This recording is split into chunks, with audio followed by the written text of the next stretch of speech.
difícil você surpreender alguém na 29ª rodada, né? A surpresa, né? O Flamengo, nós sabemos a maneira como o Flamengo joga, o Flamengo conhece a gente também. Lógico que a ausência do Everton, ela possibilita outras alternativas, mas eu acho que é raro você surpreender alguém.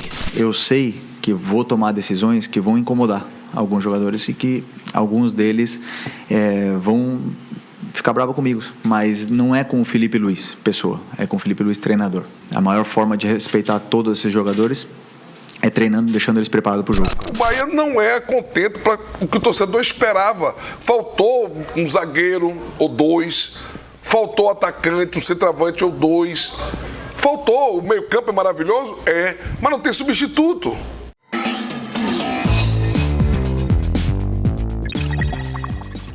Agora é foco total no Flamengo. Bahia enfrenta a equipe rubro-negra no sábado, jogo válido aí pelo Campeonato Brasileiro, briga ali no topo da tabela e o Bahia precisa sair com um resultado positivo dessa partida para garantir aí diversas situações, né? Primeiro, quebrar esse tabu aí de Rogério Ceni, 14 jogos como treinador contra o Flamengo e 14 derrotas. O Bahia já tem aí 10 jogos consecutivos contra o Flamengo sem vencer. A última vez que o Bahia venceu o Flamengo foi naquele jogo ainda que o Gilberto era o nosso centroavante e, se não me engano, ele meteu um hat-trick naquela partida.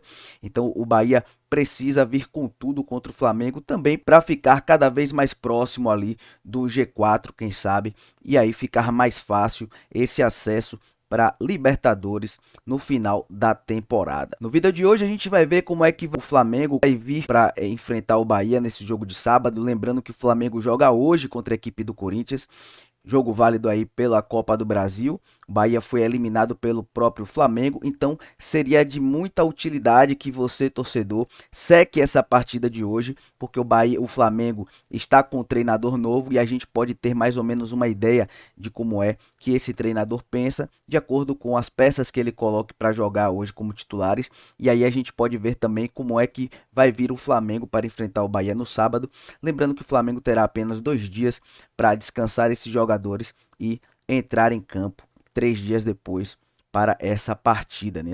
Então, tendo dito isso, acredito que o Flamengo poderá vir aí com o time mesclado para enfrentar o Bahia por questões aí de cunho físico, né? E hoje também vamos ver como é que vai vir o nosso esquadrão de aço, como será que o Rogério Ceni está pensando em escalar esse time para enfrentar a equipe do Flamengo, levando em consideração que Everton Ribeiro será um desfalque garantido para essa partida. Mas não sem antes fazer aquele bom e velho pedido para vocês aí, rapaziada, chegou até aqui, já sabem, né? Senta o dedo maroto no like, se inscreve aqui no nosso canal para a gente bater essa meta de 35.000 inscritos aqui na plataforma. Beleza, rapaziada? Sem mais delongas, bora pro que interessa, bora pro vídeo de hoje. A gente viu aqui nos vídeos do Highlights que o Rogério Ceni deixou a entender que numa altura dessa do campeonato é difícil de inovar. Porém, eu não acredito muito nesse ponto de vista do treinador, muito por conta de que ele não mudou, não variou esse sistema tático do Bahia por diversas oportunidades da competição.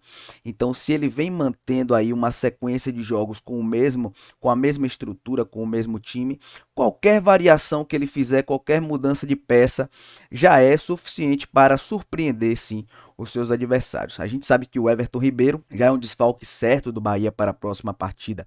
Então, é a oportunidade que o Rogério Ceni tem para mexer um pouco nesse esquema tático sem modificar as características dos jogadores que ele coloque por ali. Como, por exemplo, ele pode recuar o Tassiano, como eu tenho visto alguns comentaristas falando, e eu gostei muito dessa opção.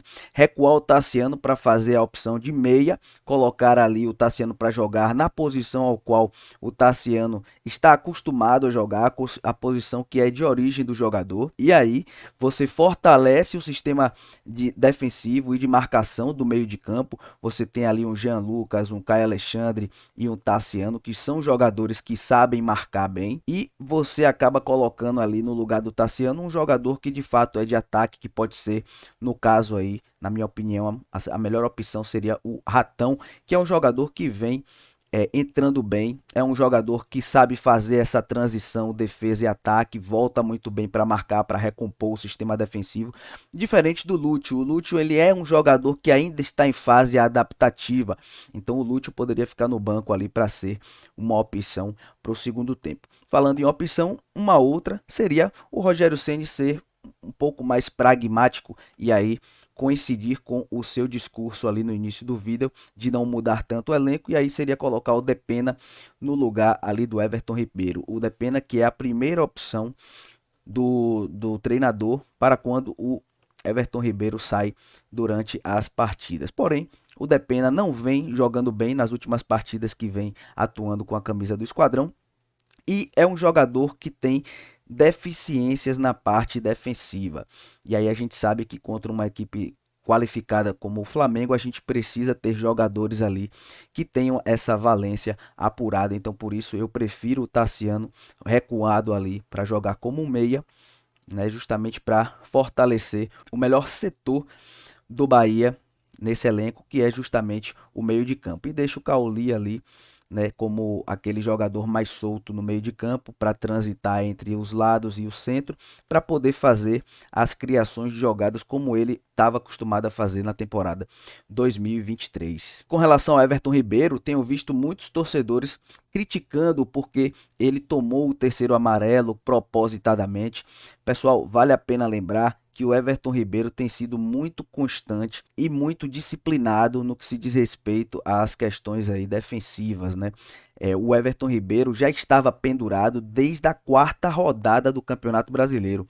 São quase 24 rodadas aí que o jogador estava pendurado e ele apenas tomou esse cartão amarelo nesse momento. E é um cara bastante experiente, já acostumado aí a decisões, não iria pipocar num momento como esse, né? Então foi uma situação que pode acontecer, poderia ter acontecido inclusive até antes, porque como a gente disse, né, ele já tinha tomado o segundo cartão amarelo lá na 4ª rodada, se eu não me engano, contra o Internacional, e aí durou 24 rodadas sem tomar nenhum cartão, mas acabou acontecendo. Ele agora é uma realidade, que é um desfalque para a gente, e a gente tem que lidar com isso aí sem fazer especulações e teorias da conspiração justamente contra ele, que é um cara que vem desempenhando um excelente papel, uma excelente função aqui no nosso time, né? E aí eu coloquei um vídeo aqui de falas do nosso ex-goleiro, campeão brasileiro de 88, Ronaldo, onde ele diz que de fato o City foi desleixado mais uma vez